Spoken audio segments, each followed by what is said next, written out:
আহা মরি মরি অপরূপ খাগড়াছড়ি।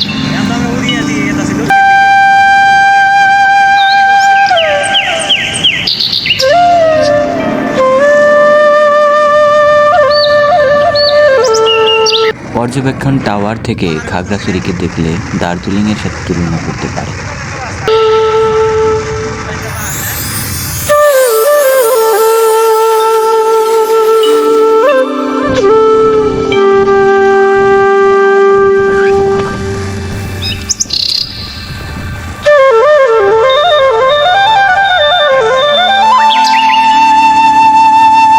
প্রতিদিন শত শত পর্যটক এখানে বনভোজন করতে কিংবা অবসরে বেড়াতে আসেন।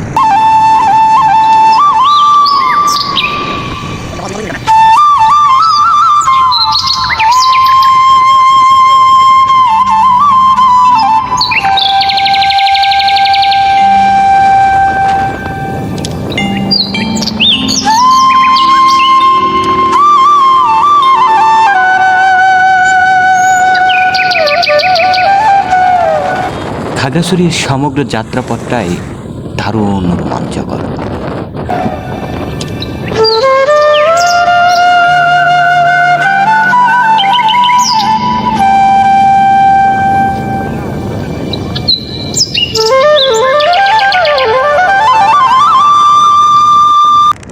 খাগড়াছড়িতে চাকমা, মারমা এবং ত্রিপুরাদের বাস আরও খাগড়াছড়িকে তার অনন্য উচ্চতায় নিয়ে গিয়েছে। যাত্রাপথের কোনো এক সময় হঠাৎ চোখে পড়ল আদিবাসীদের সকলের মিলেমিশে এক প্রোগ্রামের। সেখানে তারা নাচছে, গাইছে এবং বাচ্চারা বিভিন্ন ধরনের আনন্দ মজা করছে।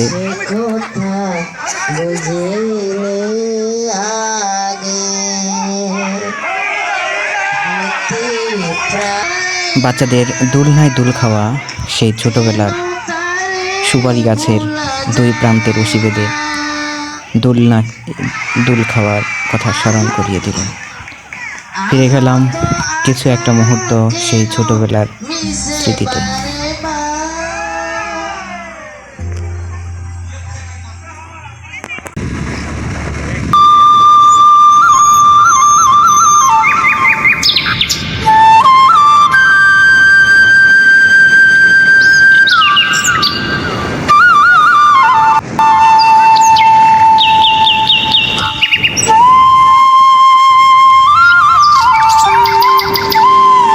সারা বাংলার প্রাকৃতিক সৌন্দর্যের সমস্ত কিছু এসে যেন এই খাগড়াছড়িতে মিশে গিয়েছে। যাত্রাপথের দূরের উঁচু নিচু সবুজ পাহাড়, বুনুচুপ, নামহীন রঙিন বুনো ফুলের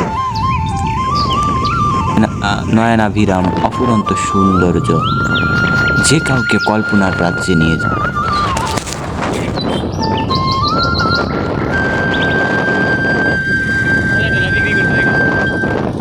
এই সন্ধ্যের চারদিকে যদি নিজেকে মেলে ধরা না যায় তাহলে কি আর ভ্রমণের স্বাদ মিটে যায়?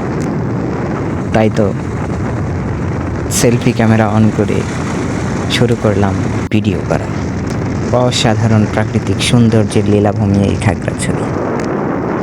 মননে, মুগ্ধতে, সমস্ত কিছুতে যেন সৌন্দর্যের সমস্ত কিছু মিলে একাকার হয়ে গেছে এই খাগড়াছড়ি।